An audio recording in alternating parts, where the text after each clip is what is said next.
We both get excited about a lot of the same things musically. Yeah. I think we're drawn to a lot of the same types of music and the same kinds of...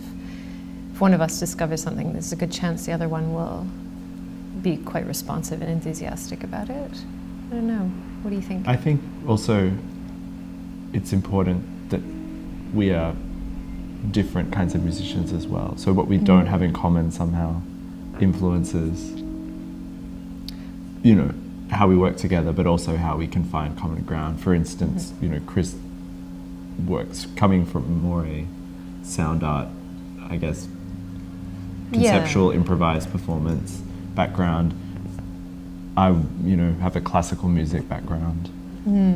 I think that's a really integral part of our collaboration, actually. Lately I've thought a lot about this, the way that the space that we create together could only happen because of the two different backgrounds that we have. It creates something that neither of us would have probably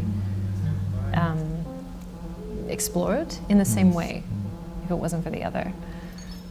When we made our first record, it was a lot of recording and sessions, improvising, and that was successful, but somehow I think neither of us felt super inspired by just working in that way. And I don't remember how it began, but we had this studio with these two isolation booths, with vocal isolation booths, and we were trying to talk to each other through these booths, but we couldn't hear each other. And we found this quite humorous. Eventually we ended up with this strange procedure where we would try and lip read. Neither of us can lip read. No, not very well at all. And I suppose that moment became, you know, very exciting to us, and that triggered a whole lot of approaches, I think, for us, especially that the record we made, the first record, has this lip reading heavily featured on it. Yeah. But I think it also began a sort of particular way of conceptually working together. Absolutely. And sometimes it comes from quite an absurd place. Yeah, an absurdity and this idea of sort of almost putting obstacles in our way to communicate or to create something together. We sort of find these ways where we're always having to navigate something odd or present things in ways that we're sort of surprised by as we're creating. And I think with our record, and even when we put together our sets for performances, it's sort of like a lot of different ideas that we get excited about, but then we structure it as a composition in the end. But within that, there's improvisation elements, especially in live. But yeah, it's sort of the improvisations sort of are the starting point, like the seeds that lead to. So, for example, we once did a performance where we weren't looking at each other, but we had mirrors that were obscuring certain parts of our, you know, face, and we were trying to communicate that way. We've also done these pieces with flowers, covering all of our gear, covering our equipment, which makes it quite difficult to navigate. And we've also done pieces with, you know, really simple means like paper, really large performance pieces with paper. So usually it comes from this, and there's something about also us working together in this, not necessarily a mirror, but there's a sort of duality of one gesture. Like, you know, we're often trying to do the same thing.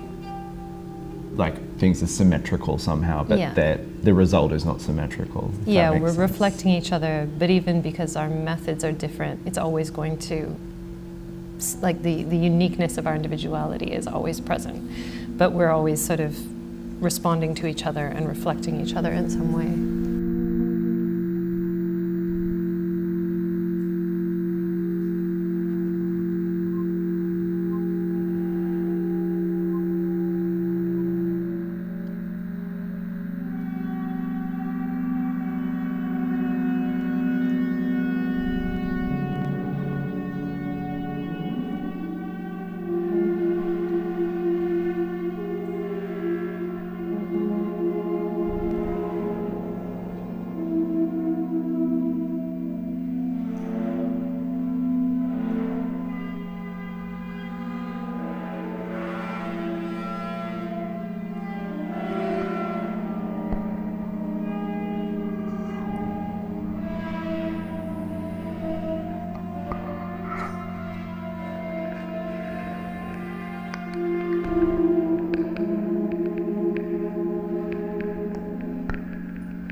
Mm-hmm.